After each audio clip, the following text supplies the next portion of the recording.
السلام عليكم ورحمة الله وبركاته. أهلا بيكم معايا في مطبخي وصفة جديدة من وصفاتي.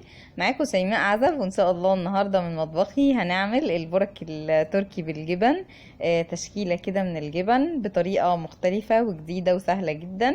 أتمنى إن شاء الله إن الوصفة تكون سهلة وتعجبكم. عملناه قبل كده باللحمة، والنهاردة إن شاء الله هنعمله بالجبنة. إن شاء الله الوصفة تكون بسيطة وتعجبكم. اول حاجه معايا للمكونات، معايا لفه من الجلاش، معايا جبنه، انا حطيت جبنه براميلي بتدي طعم حلو جدا، جبنه قريش، 5 مثلثات من الجبنه، اللي هي الجبن المثلثات او ممكن كيري، معلقتين كبار فول سوداني مجروش، 3 معالق كبار بقدونس مفروم، معلقه كبيره سمسم، معلقه صغيره حبه البركه، ومعلقه صغيره زعتر. اول حاجه في الطبق هحط الجبن اللي هي المثلثات، وهحط عليها البقدونس، وهحط الفول السوداني، واحط بقى حبة البركة والسمسم والزعتر، واحط الجبنة البراميلي. وزي ما قلت لكم الجبنة البراميلي بتدي طعم حلو جدا جدا في الوصفة دي، فعلا بتخلي طعمها مختلف خالص. وههرس بقى المكونات كلها مع بعض كويس جدا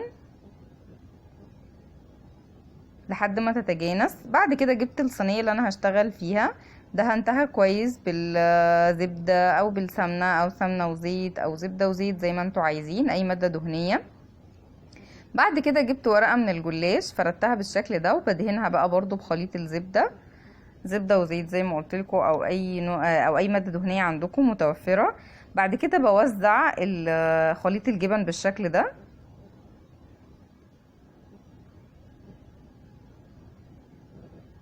زي ما انتوا شايفين كده.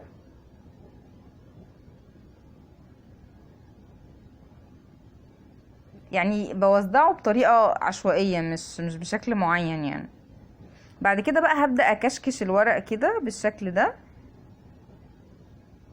هكشكشه كده حتة حتة، واضغط واكشكش كمان، واكمل كشكشة لحد الاخر. بظبط طبعا الجبنة وانا بكشكش كده، بظبط شكل الورقة وبظبط الجبنة او خليط الجبن. بعد كده بقى باخدها بالطول زي ما هي كده، واحطها في الصينية اللي انا دهنتها.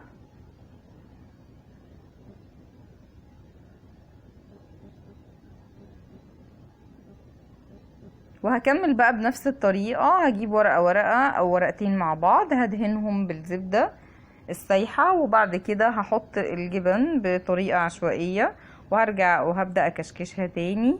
وهكمل يعني كل الجلاش بنفس الطريقة على قد مقاس الصينية طبعا. يعني الطبق ده حلو جدا كفطار، حلو جدا كعشاء، حلو جدا كطبق جانبي في عزومات او حاجة، يعني بجد حلو جدا، هيعجبكم اوي ان شاء الله. بعد كده بقى عشان اشرب الجلاش، عندي كوباية من الحليب، وعندي بيضة، ربع كوباية من الزبدة او زبدة على زيت، ملح وفلفل، نص معلقة صغيرة من البيكنج باودر. والبيكنج باودر هنا بيدي هشاشة حلوة جدا للجلاش او للبرك. حطيت البيضة وحطيت عليها الحليب، وهحط الزبدة والملح والفلفل والبيكنج باودر، وهقلب المكونات كلها كويس جدا بالشوكة كده عشان البيضة تختلط مع الحليب والتوابل.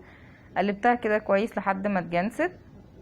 بعد كده هبدأ اوزع بقى الخليط ده بالشكل اللي انتوا شايفينه ده، بحيث ان انا اغطي كل الجلاش، او يعني عايزة اشرب كل الجلاش بالخلطة دي. بميل بقى الصينية كده يمين وشمال، بحيث ان الخلطة تتوزع في الصينية كلها.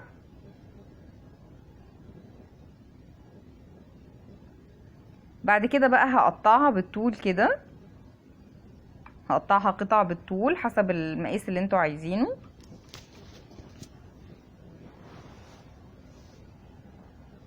ممكن طبعا اقطعها اصغر او اكبر زي ما تحبوا.